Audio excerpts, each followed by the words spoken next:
Hello and welcome to the Nature Unplugged podcast, where we are all about cultivating consciousness in the digital age. Let's get going.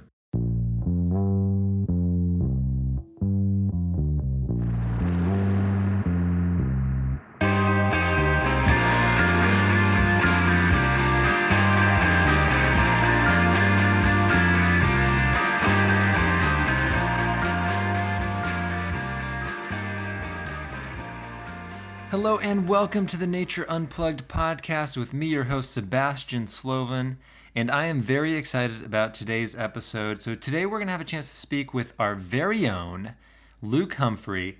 And so Luke is very new to the Nature Unplugged team, and he's currently working as an intern/guide in training.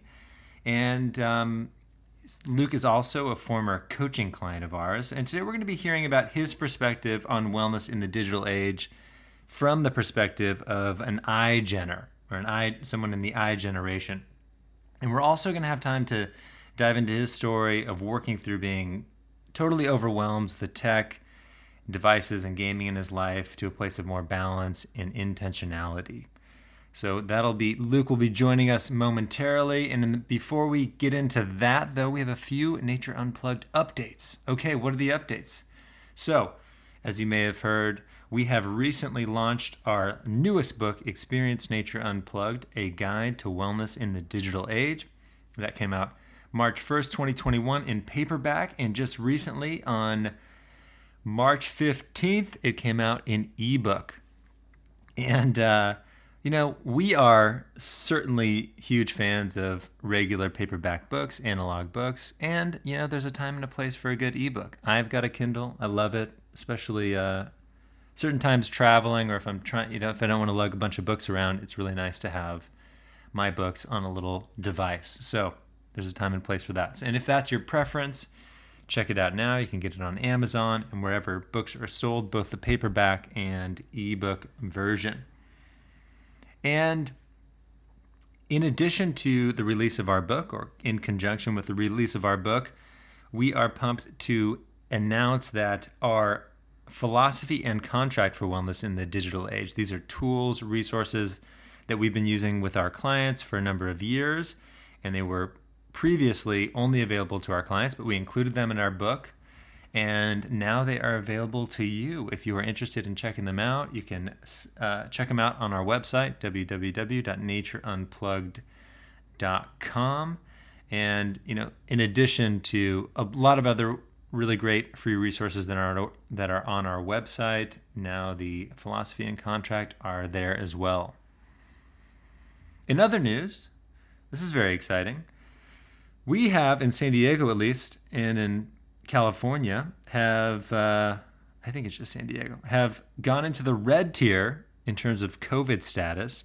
And initially I thought that was a really bad thing. Red tier sounds pretty intense, but I guess it's better than purple tier, apparently. And so red tier means there's an opening up of the world, right? People are allowed, there's in-restaurant dining, other things are starting to open up. We're gearing up to hopefully be able to do some more group activities, workshops, presentations. And I just wanted to take this as an opportunity that we're coming out of a really tough time with COVID and a lot of people being very isolated and overwhelmed with the technology and Zoom and everything going on. And so if you're looking for some assistance, a deeper dive, we have tons of great services to help you. So whether that's one-on-one coaching or coaching for your family, or if you're looking for a workshop for your team or workplace, we do all sorts of stuff. And then we're going to have on the website and in announcements, we're gearing up to be doing some retreats this spring and summer, which we're very excited about. So more to come on that. But check out our services. Again, all that stuff is available on natureunplugged.com. Okay, so let's get into it. I have with me, very excited, Luke Humphrey. Welcome to the program. What's up? What's up? So as I mentioned, Luke is in full disclosure, previous client of ours. I've known Luke for a little while now, and he recently joined our team, so super pumped to have him on the team. And Luke is a sort of intern, guide and training, we're trying a lot of stuff out on you. It's been great to have you on the team. Great working for you. Yeah, and so we're gonna jump into your background in a little bit. I want to hear more about your story. Again, this is from the perspective of someone. I'm a millennial. You're an Is it iGenner? I don't know. iGen. You're in the iGen? iGen. Yeah, I think so. Yeah. And so we're going to talk about some of your story. But before we get into it, let's talk a little bit about, just so everyone's on the same page, a little bit about the generational differences and what it means to be in the iGen. Yeah. Cool with that? Let's do it. Let's go. Okay, so a little bit about the iGen. So this stands for Internet Generation, and it's basically anyone born between 1995 and 2012. When were you born, Luke? 1999, so I'm okay. right in there. You're in there, okay. Barely a 90s kid. Yeah, 99, all right. So it's also called Generation Z, but we like the term iGen, and this is coined by Jean Twenge, we're huge, Nature Unplugged, huge fans of hers. She's a research psychologist from San Diego State University, where I went to school, and she coined iGen. She's awesome.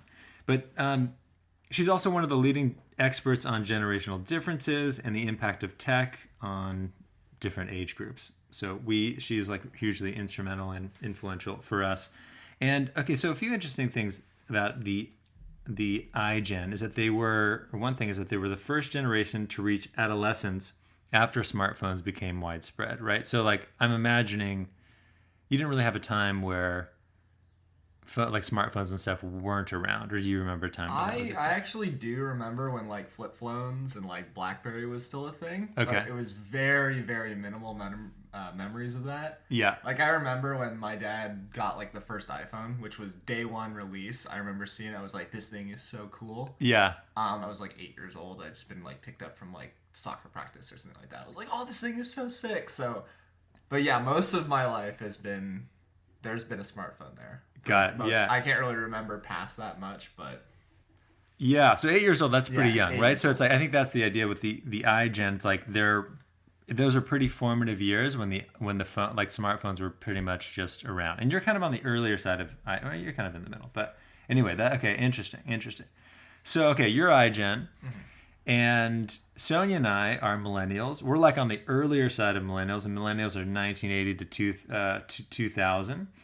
Anyway, that's also called Gen Y. And sort of the interesting thing, this is like our kind of, not claim to fame, but the interesting thing I think about millennials, where we're folks that are older than us, we're like full-on adults and quite older when smart technology came. But we kind of had our early years as millennials were like smartphone or like cell phone free completely. So we had this kind of like free upbringing or tech free upbringing. Yeah. And then smartphones and stuff came around when we were like already at a bit more mature, like early adults. So we kind of could, I think, opt in versus it wasn't just like an automatic part of our life. Yeah, you kind of already have like your habits built and stuff yeah, like that.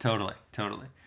And then, in terms of just generational stuff, after millennials, there's Gen X that's born between 1965 and 79, and then boomers who are 1946 to 64. And so your parents probably, we don't have to get into the details of when they were born, but they're from Gen X, I think, and then my parents are boomers. And so we have these, between the two of us, 4 different generations that we're connected to. Yeah.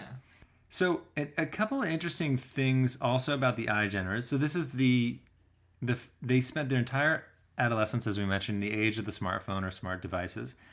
And it seems like from a lot of the stuff Jean Twenge talks about, like social media, texting, all that kind of replaced other activities, or you had this option of communicating with people from the comfort of your home versus going out and hanging out. So this is also, and I'm not talking smack about your generation, but it's like they're not all bad for sure. I think one other thing is too, this is a safer generation than other generations in terms of like drug use, drinking.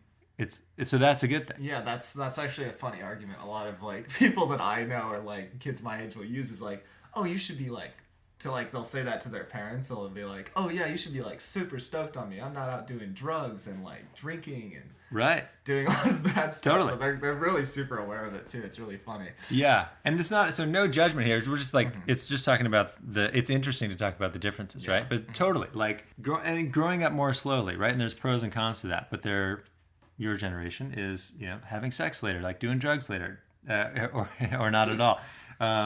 drinking later, that kind of stuff. Yeah.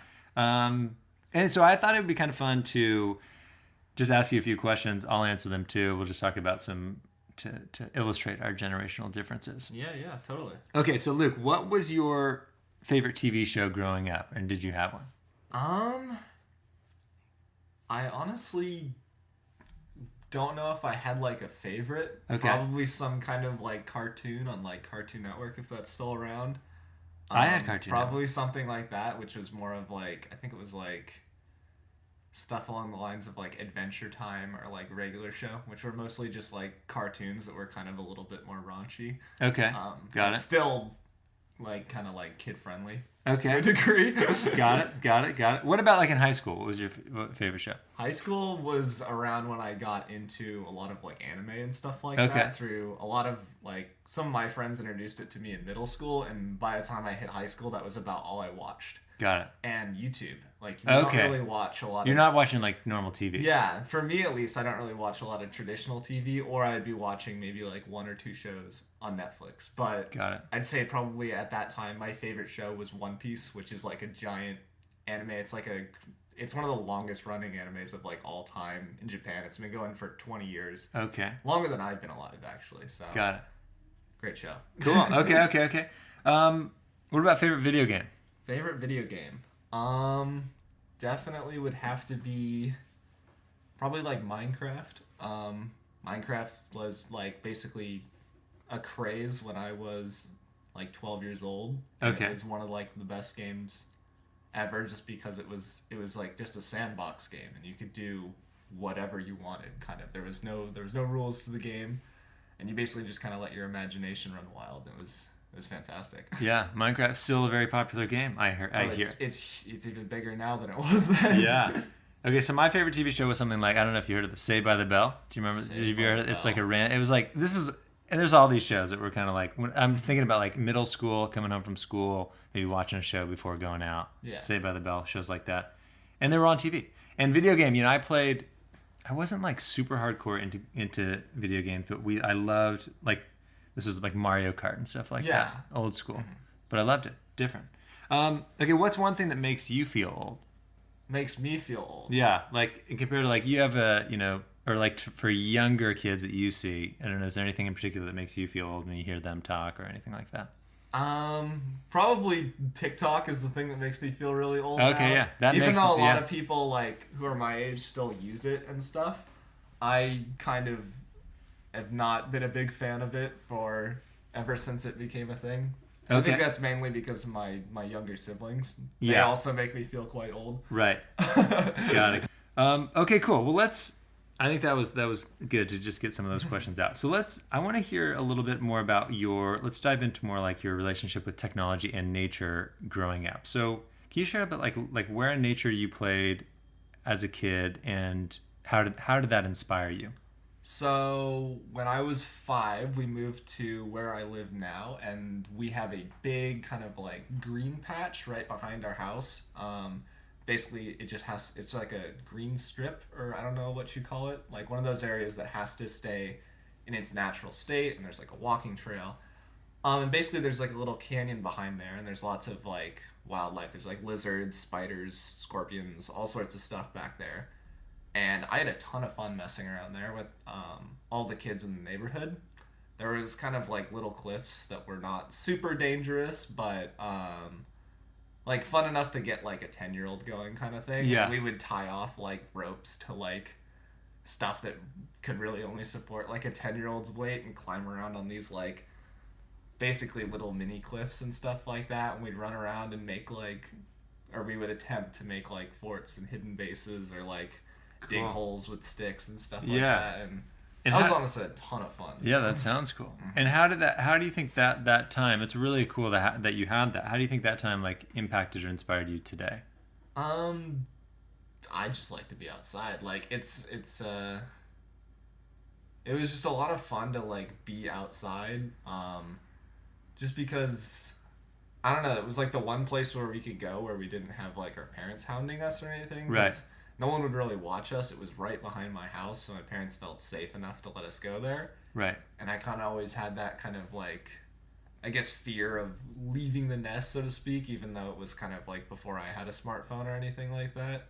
My parents were very like sheltery, so it was really cool to like be outside and I don't know, just be in nature, just kind of like by yourself or with your friends, and some element of risk too. It was and that.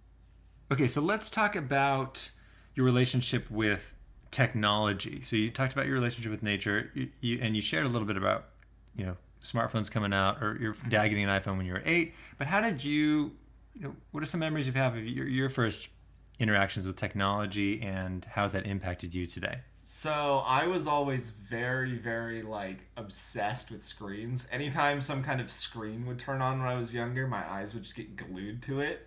Because I just thought it was very interesting, and like I'd go over to friends' houses and they'd be playing like games like I think like the first major game I was introduced to was like Club Penguin, if anyone knows what that is. It's basically just a silly game where you run around as a penguin and play these dumb games, but I was like, oh, this is so cool. And my parents were very like against the idea of video games. They wanted me to be outside and stuff like that. But when I was 12, they finally caved and got me a DS, and I played that thing nonstop for like months on end. Is the DS like a little handheld thing? Yeah, it's the little got Nintendo. it. Yeah, their first little handheld, and I thought that thing was so cool. And yeah, basically, I've just been playing games since. Really, when I look back, I see how much of like kind of like a problem it was, but I didn't realize then because I didn't care. I'd rather play like a game than like talk to people or do anything like that. No, that totally makes sense. And yeah, and so I mean, shifting into this, like we alluded to this in the beginning, but you went through a time like more recently where I think you, and I'll let you speak to this, but realize like you felt you were out of balance with technology in terms of just gaming and stuff like that. So, can you share just a little bit more about like how things got out of balance and where you were at when things were tough a few years ago? Yeah, totally. I mean, so though I had a lot of like social anxiety when I was in middle/high school, and that's just kind of where I started to lean into playing games a lot more. And so I've had a couple different phases where I feel like it's kind of flown out of balance. Normally times where I'm feeling insecure or just not very confident, I'd normally lean into games more. Yeah. And not necessarily being antisocial, I would still talk with my friends online and stuff like that.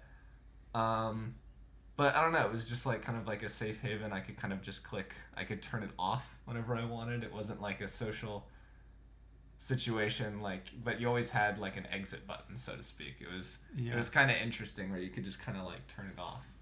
And then also in college, like I had a bit of a rough go too, where I was playing a lot of video games and stuff like that, not going out. And then recently too, with the whole Zoom thing, realizing that school and where I would normally go to kind of like unwind or have a little break and chat with my friends, I was spending like 80% of my time on my computer doing both work and for pleasure. And basically it was exhausting, and like my eyes would start to hurt and I'd feel super fatigued, wasn't sleeping well, and I was like, this is absolutely ridiculous. So I just wanted to get back to the things that I really do like doing, like surfing, snowboarding. Was a rock climber for a little bit, so yeah, totally. And well, I appreciate you sharing that and being candid about that. It's not an easy thing to talk about, and I think this will resonate with a lot of people out there. There's a ton of people who I think it is whether it's gaming or social media or news, there's a lot of aspects of technology that can be not so much a crutch, but it's an escape, and it's a sort of a safe place when we're feeling like stress or less confident or anxious or whatever like that. Yeah, it can be. I kind of see it as almost like a drug in a way, where it's like it kind of gives you that same like numbing effect, whereas if you were to go out and like have a drink, I would rather just go play like a game or something like that, where instead of I pick up the bottle, I turn on my computer. Right. So you didn't get into like necessarily drugs or alcohol, but like, I mean, it's not quite the same, but it was almost a similar mechanism, a similar escape. Similar mechanism. Yeah, that's really interesting, and I think a lot of people are dealing with that. and you kind of spoke to this, but is there anything in particular that you find most challenging about like finding balance in today's like highly distracted, especially now in pandemic times? Is there anything in particular that is most challenging to you? I would say just how easy it is. Yeah. Like, we're fortunate enough to live in Southern California. I'm fortunate enough to be back here because of COVID and stuff. But it takes a lot more effort to put on a wetsuit and grab your surfboard and drive down to the beach than it does to turn on your computer and press 2 buttons. And I'm talking with my buddies who are going to school in a bunch of different places, and we're playing games and having a good time in a fraction of the time that it took for me to go outside and actually put in some effort. Right. And I think it's just because it's a lot easier. That's what's really hard, and sometimes I don't even notice myself doing it. I'll be 30 minutes into a session, I'm like, what happened? I said I was going to go surf today, but instead... like a gaming session? Yeah, I'm just playing games. I'm like, what am I doing? Like, yeah. The waves are good. I want to go surf. Like, yeah. No, it's I think a really great and well-spoken answer. I think it is so easy. And I think that's right. We don't need to get way into this, but it's obviously designed that way to make it so easy compared to like going for a surf. You gotta drive to the beach or get to the beach. You gotta put your wetsuit on, all that. It's cold. It's cold. It's uncomfortable, right? Yeah. So there's lots of barriers. So we connected a few years ago and started to do some coaching work. We don't necessarily, again, need to get into like the details of, what we talked about, but I think, and I want to acknowledge it wasn't just like our work together that has helped you turn around. That's like the work is really you've done the work. But what have been some of your successes in finding more balance and wellness in the digital age? I'd say definitely one of the things we talked about early on when we first started meeting was the value experience matrix. Okay, yeah. I think that's a really cool one because I think a lot of people, at least today, their self-worth kind of goes up and down. And I guess for people that don't know, it's kind of basically an idea that your value stays relatively constant as a human being, regardless what's going on around you. And I think a lot of people will kind of associate, especially with like social media and stuff like that. If you get a lot of likes, you're on a high. If you don't get a lot of likes, you're on a low.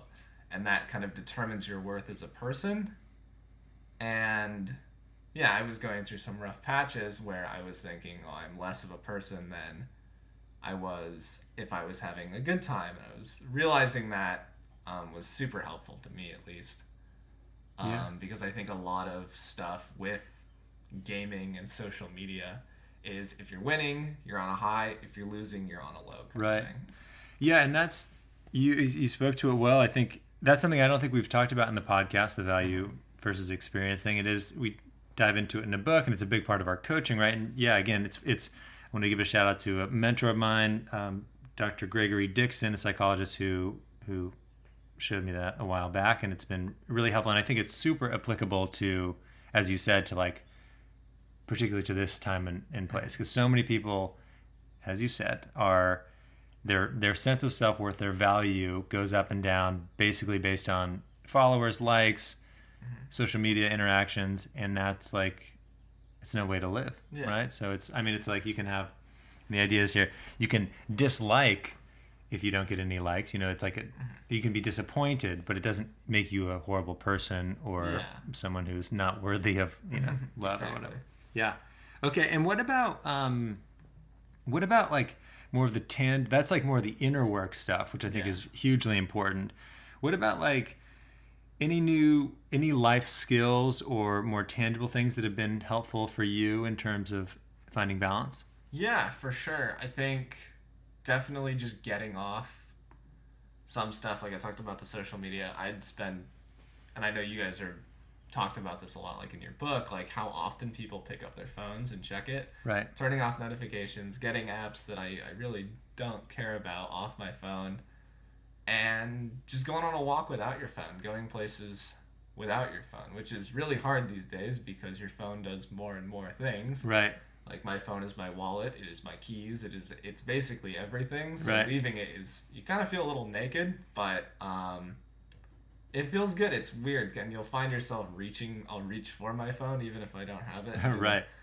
even like ghost like buzzes where you think you'll have a little like bzz in your pocket, but it's not even there. Like, Yeah. it's really freaky. I've experienced Yeah. that too, and it's funny. We had a while back, we interviewed for the podcast a psychologist who studies this stuff, Larry Rosen.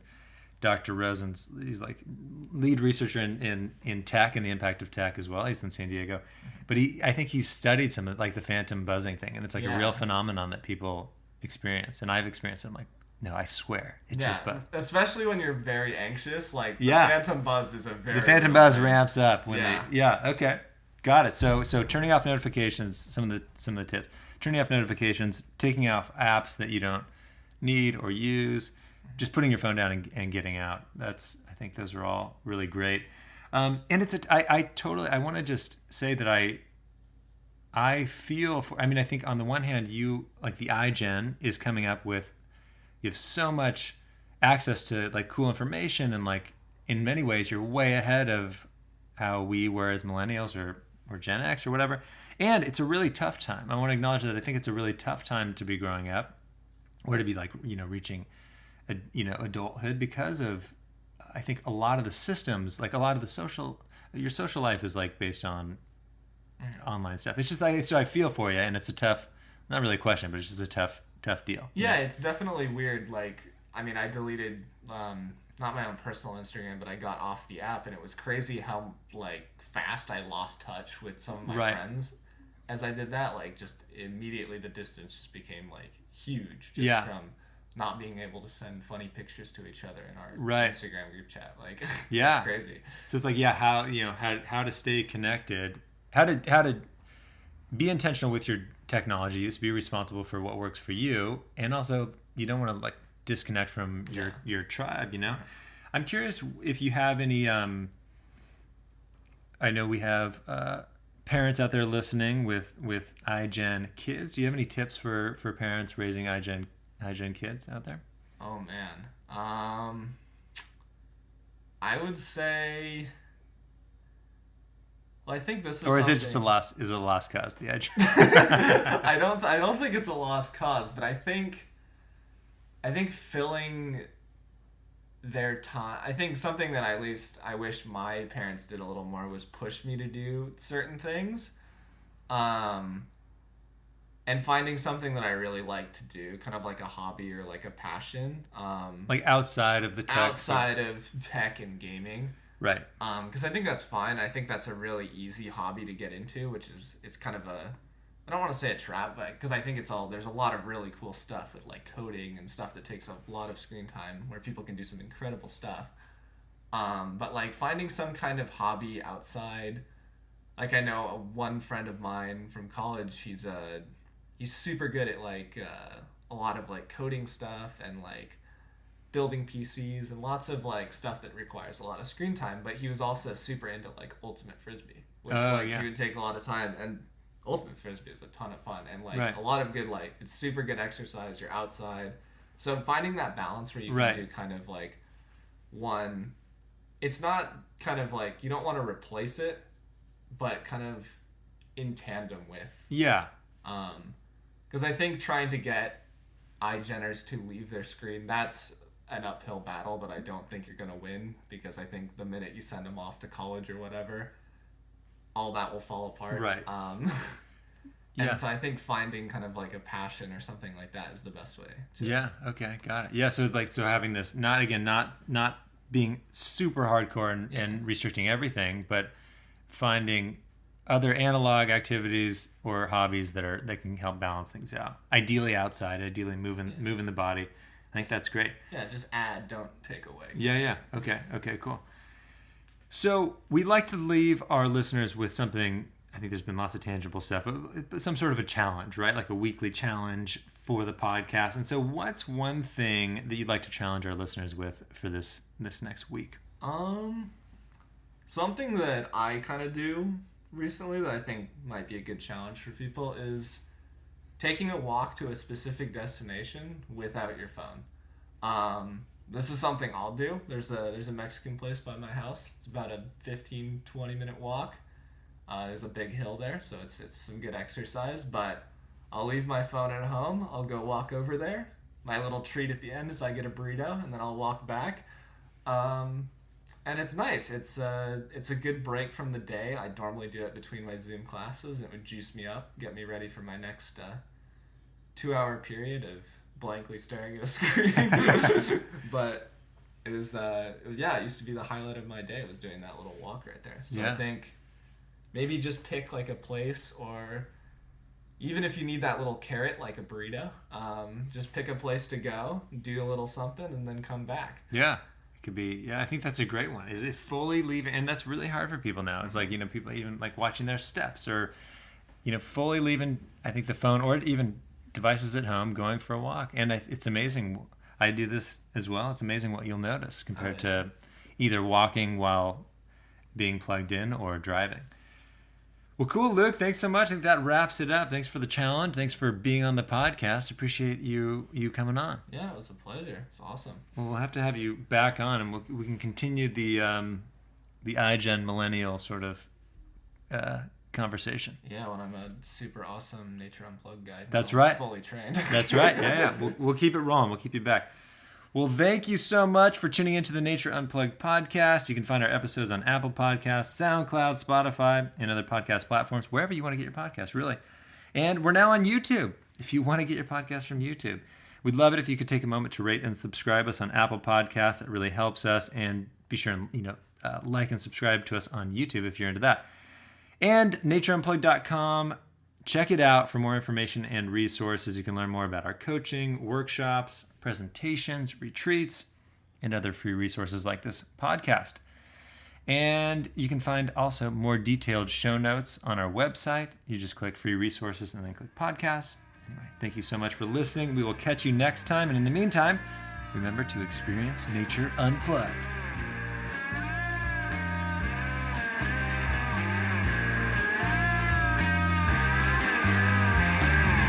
Things change like seasons out of our control.